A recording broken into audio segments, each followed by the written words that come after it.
Berbicara tentang Lombok memang tidak terlepas dari keunikan yang dimilikinya. Salah satunya budaya uniknya adalah tradisi bau nyale. Tradisi ini adalah kegiatan menangkap cacing laut dengan tangan. Budaya ini hanya digelar sekali dalam setahun. Bahkan kini tradisi ini dikemas dalam bentuk event besar dan dirangkaikan dengan berbagai kegiatan ikonik lainnya.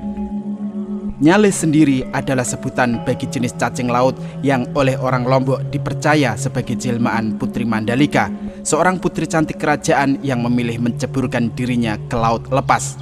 Dengan menangkap nyale, warga mengartikan telah bertemu dengan Putri Mandalika yang menjelma sebagai cacing. Nyale warna-warni ini dikenal mengandung protein yang tinggi sehingga sangat nikmat dan layak untuk dikonsumsi. Tak heran jika setelah menangkapnya, warga langsung memasak dengan cara dipepes menggunakan daun pisang. Inilah yang menjadi salah satu wisata kuliner yang bisa kamu jajal. Tidak heran jika dalam pelaksanaannya ribuan warga mengerumuni laut hanya untuk menangkap cacing tersebut. Legenda Putri Mandalika ini dikenal hampir di seluruh penjuru Pulau Lombok, bahkan hingga ke penjuru Pulau Sumbawa. Meski begitu, belum ada bukti kuat sejarah yang menyatakan Mandalika yang sangat melegenda ini.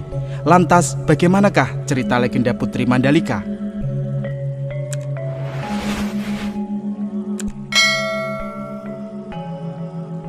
Pada zaman dahulu di pantai selatan Pulau Lombok terdapat sebuah kerajaan yang bernama Tonjang Bru.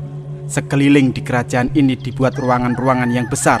Ruangan ini digunakan untuk pertemuan raja-raja. Negeri Tonjang Bru ini diperintah oleh raja yang terkenal akan kearifan dan kebijaksanaannya. Raja itu bernama Raja Tonjang Bru dengan permaisurinya Dewi Seranting. Baginda mempunyai seorang putri, namanya Putri Mandalika. Ketika sang putri menginjak usia dewasa, amat elok parasnya. Ia sangat anggun serta cantik jelita. Matanya laksana bagaikan bintang di timur, pipinya laksana pauh di layang, rambutnya bagaikan mayang terurai. Di samping anggun dan cantik, dia terkenal ramah dan sopan. Tutur bahasanya lembut. Itulah yang membuat sang putri menjadi kebanggaan para rakyatnya. Semua rakyat sangat bangga mempunyai raja yang arif dan bijaksana yang ingin membantu rakyatnya yang kesusahan. Berkat segala bantuan dari raja, rakyat negeri Tonjang Bru menjadi hidup makmur, aman dan sentosa. Kecantikan dan keanggunan Putri Mandalika sangat tersohor dari ujung timur sampai ujung barat Pulau Lombok. Kecantikan dan keanggunan sang putri terdengar oleh para pangeran-pangeran yang membagi habis bumi Sasak. Masing-masing dari kerajaan Johor, Lipur, Pane, Kuripan, Daha, dan kerajaan Beru. Para pangerannya pada jatuh cinta. Mereka mabuk kepayang melihat kecantikan serta keanggunan sang putri. Mereka saling mengadu peruntungan siapa yang bisa mempersunting Putri Mandalika. Apa daya dengan sepenuh perasaan halusnya, Putri Mandalika menampik. Para pangeran jadi gigit jari. Dua pangeran amat murka menerima kenyataan itu. Mereka adalah Pangeran Datu Teruna dan Pangeran Meliawang, masing-masing dari kerajaan Johor dan kerajaan Lipur. Datu Teruna mengutus Arya Bawal dan Arya Tebuik untuk melamar dengan ancaman hancurnya kerajaan Tonjang Bru bila lamaran itu ditolaknya. Pangeran Meliawang mengirim Arya Bumbang dan Arya Tuna dengan hajat dan ancaman yang serupa. Putri Mandalika tidak bergeming, serta-merta Datu Teruna melepaskan senggeger utusaning Allah, sedang Maliawang meniup senggeger jaring sutra. Keampuhan kedua senggeger ini tak kepalang tanggung di mata Putri Mandalika. Wajah kedua pangeran itu muncul berbarengan. Tak bisa makan, tak bisa tidur, sang putri akhirnya kurus kering. Seisi negeri Tonjang Bru disaput duka.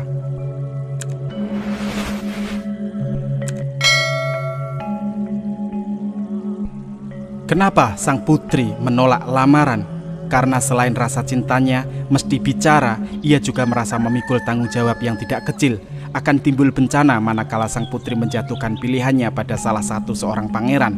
Dalam semedi, sang putri mendapat wangsit agar mengundang semua pangeran dalam pertemuan pada tanggal 20 bulan ke-10 menjelang pagi-pagi buta sebelum azan subuh berkumandang. Mereka harus disertai oleh seluruh rakyat masing-masing. Semua para undangan diminta datang dan berkumpul di Pantai Kuta. Tanpa diduga-duga, 6 orang para pangeran datang dan rakyat banyak yang datang, ribuan jumlahnya. Pantai yang didatangi ini bagaikan dikerumuni semut. Ada yang datang 2 hari sebelum hari yang ditentukan oleh sang putri.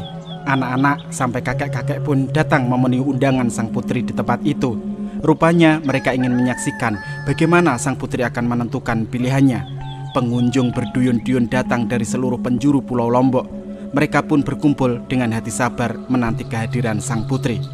Betul seperti janjinya, sang putri muncul sebelum azan berkumandang.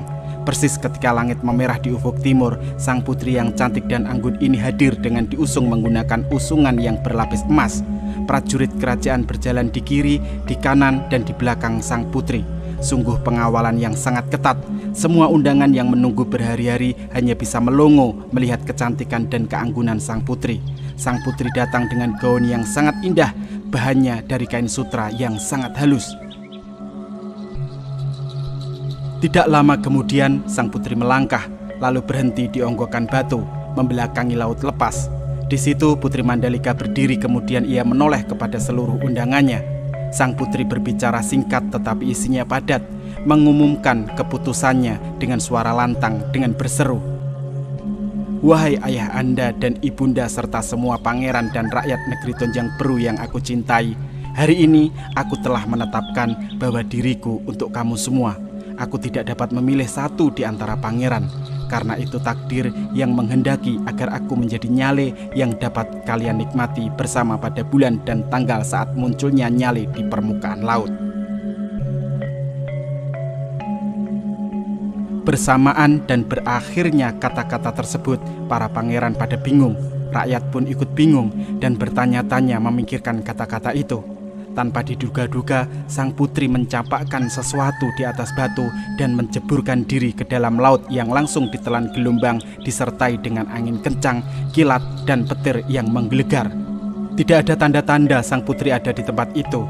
Pada saat mereka pada kebingungan, muncullah binatang kecil yang jumlahnya sangat banyak yang kini disebut sebagai nyale. Binatang itu berbentuk cacing laut. Dugaan mereka binatang itulah jelmaan dari sang putri Mandalika. Lalu beramai-ramai mereka berlomba mengambil binatang itu sebanyak-banyaknya untuk dinikmati sebagai rasa cinta kasih dan pula sebagai santapan atau keperluan lainnya. Demikianlah kisah singkat tentang legenda Putri Mandalika dari Lombok, Nusa Tenggara Barat. Apabila ada kesalahan saya dalam penyebutan nama, gelar, tahun maupun perbedaan versi, saya haturkan mohon maaf yang sebesar-besarnya. Kritik serta saran silahkan Anda tuliskan di kolom komentar. Akhirul kalam, wassalamualaikum warahmatullahi ta'ala wabarakatuh. Salam Rahayu, Om Swastiastu, Namo Buddhaya, salam kebajikan.